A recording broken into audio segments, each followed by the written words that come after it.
Hi friends, ఇంకొక చక్కని కథ మీకోసం నేను చెప్పడానికి వచ్చేసా. వినేద్దామా? ఓకే. ఈ కథ పేరు కష్టే ఫలి. అనగనగనగనగా ఒక రైతు. ఆ రైతు చాలా కష్టపడి బోలెడంత డబ్బు సంపాదించాడు. ఆ ధనాన్నంతా పూర్వం ఏం చేసేవారు? అప్పుడు బ్యాంకులు వగైరాలు ఉండేవి కాదు. ఇంటిలోనే ఒక చోట ఒక గొయ్యి తీసి అందులో పాతి కప్పేసుకుని జాగ్రత్త చేసుకునేవారు. ఒక భోషణం లాంటి పెట్టి లాంటిది ఏదైనా చూసుకొని అందులో ధనాన్ని ఉంచుకొని దాన్ని భూమిలో పెట్టి పాతేసేవారు. సో ఈయన కూడా అలాగే చేశాడు. ఒకసారి వ్యాపార నిమిత్తం కొంచెం దూర ప్రాంతానికి వెళ్ళాడు. పనులు పూర్తి చేసుకొని వస్తా ఉంటే దారిలో వాన, వరద భయంకరంగా వచ్చింది. ఇంకా ఇలా అలా కాదనమాట. అందులో చిక్కుకొని గుర్తు తెలియని ప్రదేశానికి అలా కొట్టుకుపోయాడు. ఎక్కడెక్కడో తిరిగాడు.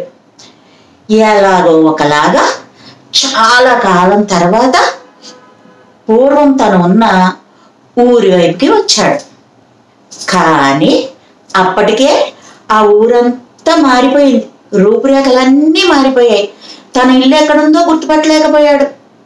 దానితో అక్కడికి దగ్గరలో ఒక ఋషి ఆశ్రమం లాంటిది ఏదో ఉంటే ఆయన దగ్గరికి వెళ్ళి తన సమస్య చెప్పుకొని, స్వామి మీరు దయ ఉంచి నాకు నా ఇల్లు ఎక్కడుంది, నా ధనం ఎక్కడుంది, మీరు చెప్పండి ప్లీజ్ అని అడిగాడు.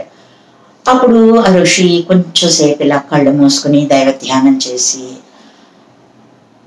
ఆ తర్వాత నువ్వు ఇక్కడికి దగ్గరగా దక్షిణ దిక్కు ఉంది, అక్కడికి వెళ్ళి అక్కడ చవిటి నేల ఉంది, నువ్వు దాచినవి అక్కడ కొట్టుకుపోయాయి, అందుకని అక్కడికి వెళ్ళి తీసుకో అని చెప్పాడు.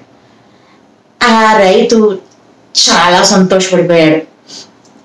వెంటనే సంతోషంగా ఆ ప్రదేశానికి వెళ్ళి అక్కడ ఉన్న నేలంతా తవ్వుతున్నాడు. బాగా లోపలికి తవ్వాడు, కనబడలేదు. ఇంకా లోపలికి తవ్వాడు, కనబడలేదు.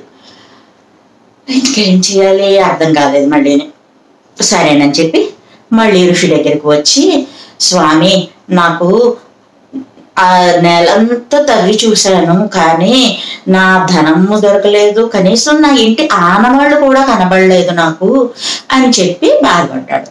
అప్పుడు ఆయన, నువ్వు సర్లే చూద్దాం ఏం జరిగిందో, ఇంకొకసారి ప్రయత్నం చేద్దాము, నువ్వు తవ్విన నేలలో నువ్వెలాగూ రైతువే కదా, విత్తనాలు వేసి పంటలు పండించు అని చెప్పాడు. చెప్తే సరేనన్నాడు. వెళ్ళాడు. వెళ్ళి అలాగే మంచి మంచి విత్తనాలు తెచ్చుకున్నాడు. ఆ భూమిలో సాగు చేశాడు, పంట పండించాడు.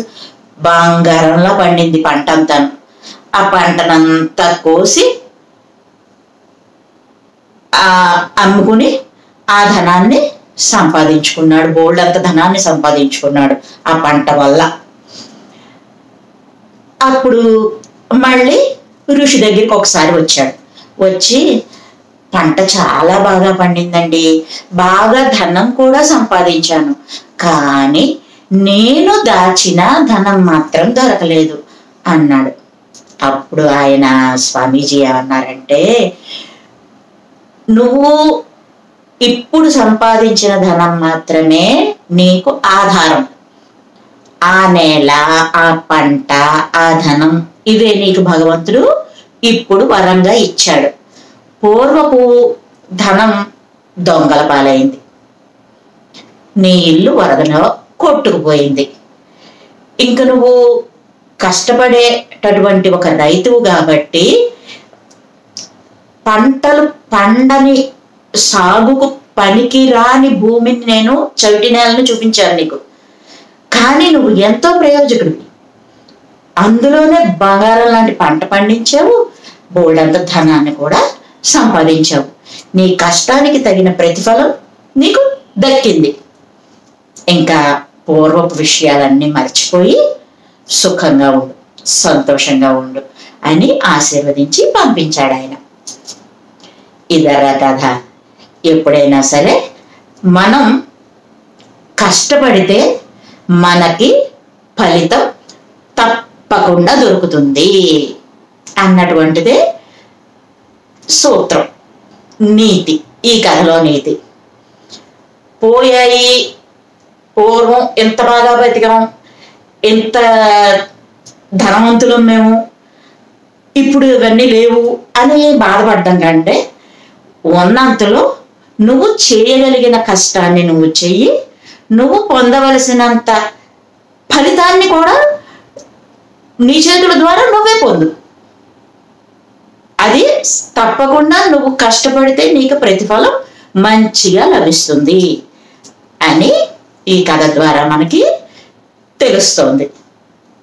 బాగుందా? వినండి, వినిపించండి, లైక్ చేయండి, షేర్ చేయండి, సబ్స్క్రైబ్ చేయండి, నన్ను ఎంకరేజ్ చేయండి. Thank you friends.